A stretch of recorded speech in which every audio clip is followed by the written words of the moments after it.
एक छोटे से शहर में शमीम बेगम अपनी ज़िंदगी अपने बेटे सलमान और बहू आयशा के साथ गुजार रही थीं। शमीम बेगम का मोहल्ले में नेक दिल मगर थोड़ी तेज़ मिजाज औरतों में शुमार होता था।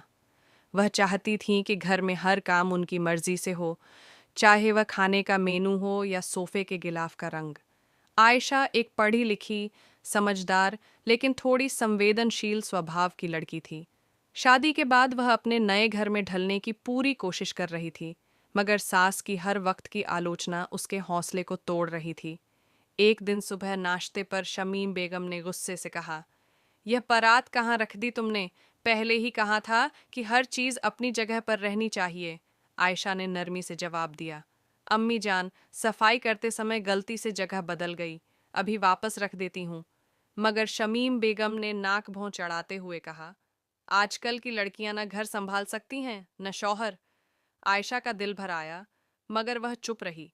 वह जानती थी कि सलमान अपनी माँ की बहुत इज्जत करता है और वह नहीं चाहती थी कि उनके बीच कोई झगड़ा हो। लेकिन सास बहू की यह छोटी छोटी नोकझोंक दिन ब दिन बढ़ती चली गई। कभी सब्जी में नमक ज्यादा हो जाता, तो कभी कपड़ों को तह करने के तरीके पर आपत्ति होती। एक दिन आयशा ने हिम्मत करके सलमान से कहा, मुझे लगता है अम्मी मुझसे खुश नहीं हैं। मैं जितनी भी मेहनत करती हूँ, उन्हें कभी अच्छा नहीं लगता। सलमान ने नरमी से कहा, आयशा, अम्मी अब उम्र दराज हो गई हैं, उनकी आदतें पक्की हो गई हैं, तुम थोड़ा सब्र से काम लो, मैं भी उनसे बात करूंगा।